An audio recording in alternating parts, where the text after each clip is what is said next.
नमस्कार, one India Hindi में आपका स्वागत है। मैं हूं राहुल पांडे। यूक्रेन संकट के बीच सुरक्षा तैयारियों पर प्रधानमंत्री मोदी ने हाई लेवल मीटिंग की है। कई मायनों में यह बैठक बहुत अहम मानी जा रही है। इस बैठक में प्रधानमंत्री मोदी के अलावा रक्षा मंत्री राजनाथ सिंह, वित्त मंत्री निर्मला सीतारमण, विदेश मंत्री एस जयशंकर, विदेश सचिव हर्षवर्धन श्रृंगला और राष्ट्रीय सुरक्षा सलाहकार अजीत डोभाल मौजूद रहे। प्रधानमंत्री मोदी ने यूक्रेन में जारी संघर्ष के बीच भारत की सुरक्षा तैयारियों को लेकर रविवार को एक हाई लेवल मीटिंग की अध्यक्षता की है।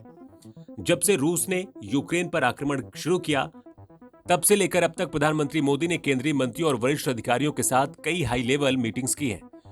रूस और यूक्रेन का युद्ध आज लगातार 18वें दिन भी जारी है। वैश्विक दबाव में तमाम देशों द्वारा सख्त प्रतिबंधों की घोषणा के बावजूद रूस लगातार यूक्रेन पर हमले तेज करता जा रहा है और रिहायशी इलाकों को निशाना बना रहा है।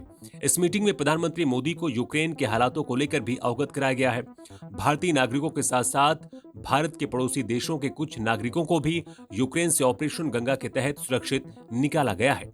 सीमावर्ती क्षेत्रों के साथ साथ समुद्री और हवाई क्षेत्र में भारत की सुरक्षा, वैज्ञानिकों के विकास और कई पहलुओं के बारे में भी जानकारी दी गई है। भारत अब तक रूस के आक्रमण के प्रति अपनी प्रतिक्रिया को लेकर सतर्क रहा है।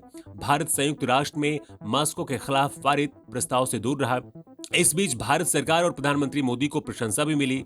इसके साथ ही पड़ोसी देशों के नेताओं ने यूक्रेन में फंसे अपने नागरिकों को भी सुरक्षित वापस लाने के लिए धन्यवाद दिया है।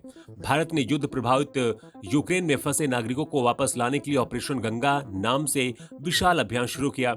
इन बैठकों में इस ऑपरेशन को लेकर विस्तार से बातचीत हुई है। पंजाब में आपकी शानदार जीत के बाद आज आम आदमी पार्टी ने अमृतसर में मेगा रोड शो किया। इस दौरान आपके सुप्रीमो अरविंद केजरीवाल और पंजाब के भावी सीएम भगवंत मान पूरे जोश के साथ जनता का अभिवादन करते नजर आए। रोड शो में भगवंत मान केजरीवाल के बॉडीगार्ड बने हुए हैं। मान उनके पीछे साई की तरह खड़े हैं। इस दौरान भगवंत मान और केजरीवाल ने चुने गए सभी विधायकों से दूरी भी बना रखी है। रोड शो में भी विधायक अलग अलग गाड़ियों में बैठे हैं। करीब 15,000 से ज्यादा लोग रोड शो के दौरान केजरीवाल और मान की गाड़ी को घेरे हुए साथ चल रहे हैं। इस भीड़ में आम आदमी पार्टी के वॉलेंटियरों के अलावा आम जनता भी शामिल है।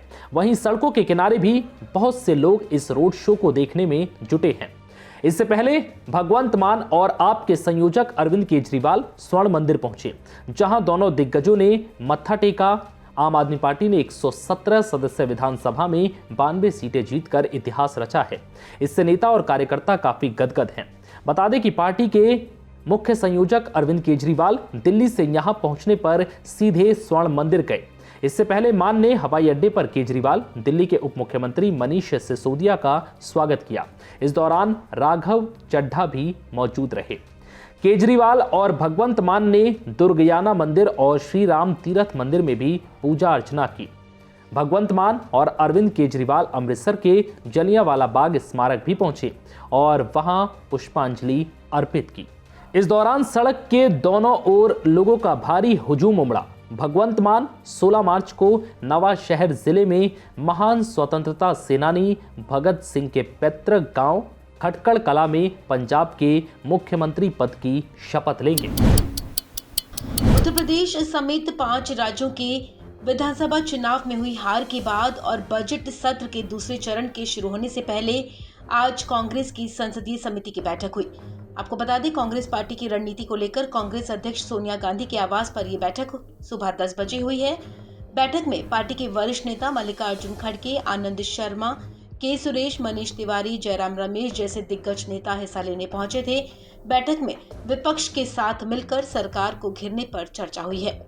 बैठक के बाद मल्लिकार्जुन खड़गे ने बताया कि बैठक के दौरान आगामी संसद के सत्र में किन मुद्दों को उठाना है, इस पर चर्चा की गई है। उन्होंने कहा कि हम कोशिश करेंगे कि महंगाई, बेरोजगारी, किसानों को न्यूनतम समर्थन मूल्य और यूक्रेन से लौटने वाले मेडिकल छात्रों के मुद्दे को उठाएं। आपको बता दें, ये बैठक ऐसे वक्त पर हुई है जब कांग्रेस के असंतुष्ट G23 के कुछ नेताओं ने शुक्रवार रात को बैठक की थी।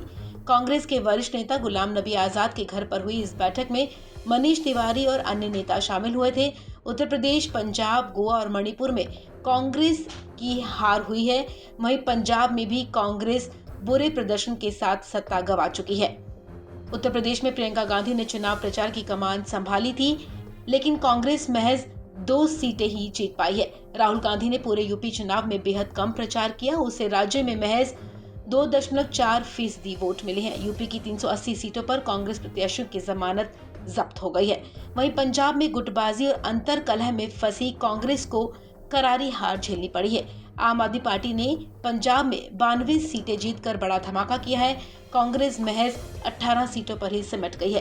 प्रदेश कांग्रेस अध्यक्ष नवजोत सिंह सिद्धू और मुख्यमंत्री चरणजीत सिंह चन्नी खुद चुनाव हार गए हैं। यूपी में कांग्रेस महज 2 सीटों पर सिमट गई है। उत्तराखंड में एग्जिट पोल में भी कांग्रेस और बीजेपी में कड़ी टक्कर नजर आ रही थी, लेकिन नतीजे आए तो कांग्रेस काफी पिछड़ गई। गोवा में भी कांग्रेस का यही हाल हुआ है। मणिपुर में भी कांग्रेस महज 5 सीटें ही जीत पाई है। केंद्र सरकार की तरफ से कर्मचारी भविष्य निधि संगठन यानी कि ईपीएफओ के वित्त वर्ष 2021-22 के लिए भविष्य निधि जमा पर ब्याज दर को घटाकर 8.1% करने के फैसले का पश्चिम बंगाल की मुख्यमंत्री ममता बनर्जी ने विरोध किया है। मोदी सरकार की आलोचना करते हुए ममता बनर्जी ने कहा कि ये फैसला जन विरोधी और मजदूर विरोधी है। ममता बनर्जी ने ट्वीट किया। उन्होंने अपने ट्वीट में लिखा कि यूपी में जीत के बाद बीजेपी सरकार तुरंत अपना गिफ्ट कार्ड लेकर आई है। केंद्र सरकार ने कर्मचारी भविष्य निधि जमा पर ब्याज दर को पिछले 4 दशक के सबसे निचले स्तर पर पहुंचा दिया। ममता ने अपने ट्वीट में लिखा कि ये प्रस्ताव बीजेपी के असली चेहरे को बेनकाब करता है। ये प्रस्ताव उस समय आया जब देश के मध्यम और निम्न मध्यम वर्ग के कामगार और कर्मचारी पहले से ही कोरोना महामारी की वजह से आर्थिक परेशानी से गुजर रहे हैं। ममता बनर्जी ने एक के बाद एक कई ट्वीट किए। उन्होंने अपने अगले ट्वीट में कहा कि बीजेपी एक जन विरोधी और मजदूर विरोधी है। उन्होंने कहा कि ये कदम सरासर मजदूर और जन के विरोध में है। ये केंद्र सरकार की उस क्रूर और एक तरफा सार्वजनिक नीति को भी उजागर करता है जो किसानों, श्रमिकों और मध्यम वर्गीयों को नजरअंदाज कर उद्योगपतियों के हितों की रक्षा करता है। ममता ने अपने ट्वीट में लिखा कि विपक्ष की सभी पार्टियों को संयुक्त रूप से एकजुट होकर इस काले कानून का विरोध करना होगा। आपको बता दें, ईपीएफओ ने शनिवार को वित्त वर्ष 2021-22 के लिए भविष्य निधि जमा पर ब्याज दर को घटाकर 8.1% करने का फैसला किया था। ये बीते 4 दशक में सबसे कम ब्याज दर है। 2020-21 में ये दर 8.5% थी। ईपीएफओ सब्सक्राइबर्स के लिए ये एक बड़ा झटका है। 5 राज्यों में संपन्न हुए विधानसभा चुनावों के साथ ही चुनाव आयोग ने 4 राज्यों में उपचुनाव का ऐलान कर दिया है, जिसमें पश्चिम बंगाल की बालीगंज विधानसभा सीट और आसनसोल संसदीय क्षेत्र शामिल है। उपचुनाव की तारीखों के ऐलान के साथ ही पश्चिम बंगाल की मुख्यमंत्री ममता बनर्जी ने इन दोनों सीटों से अपने उम्मीदवारों के नाम का ऐलान किया है।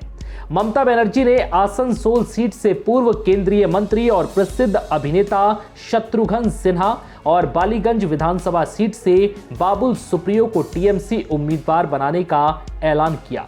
साथ ही ये दावा किया कि इन दोनों सीटों पर उपचुनाव उनकी पार्टी ही जीतेगी। बता दें कि पिछले साल बाबुल सुप्रियो ने अपनी लोकसभा सीट आसनसोल से इस्तीफा दे दिया था। बाद में उन्होंने बीजेपी छोड़ तृणमूल कांग्रेस का दामन थाम लिया। अब उन्हीं की खाली हो चुकी सीट पर उपचुनाव होने जा रहे हैं। ममता बनर्जी ने ट्वीट कर लिखा, अखिल भारतीय तृणमूल कांग्रेस की ओर से ये घोषणा करते हुए खुशी हो रही है कि आसनसोल से लोकसभा उपचुनाव में पूर्व केंद्रीय मंत्री और प्रसिद्ध अभिनेता शत्रुघ्न सिन्हा हमारे उम्मीदवार होंगे। इसके अलावा पूर्व केंद्रीय मंत्री और प्रसिद्ध गायक बाबुल सुप्रियो बालीगंज से विधानसभा उपचुनाव में लड़ेंगे। जय हिंद, जय बांग्ला, जय मां माटी मानुष। बता दें कि शत्रुघ्न सिन्हा लंबे समय से बीजेपी के विरोधी हैं और बीजेपी की नीतियों की आलोचना करते रहे हैं। बता दें कि बंगाल की आसनसोल संसदीय सीट और बालीगंज विधानसभा सीट पर 12 अप्रैल को उपचुनाव होंगे, जबकि 16 अप्रैल को नतीजे जारी किए जाएंगे। 5 राज्यों में विधानसभा चुनाव संपन्न होने के बाद चुनाव आयोग ने उपचुनाव की तारीख का ऐलान शनिवार को किया था। फिलहाल इस वीडियो में इतना ही। नमस्कार।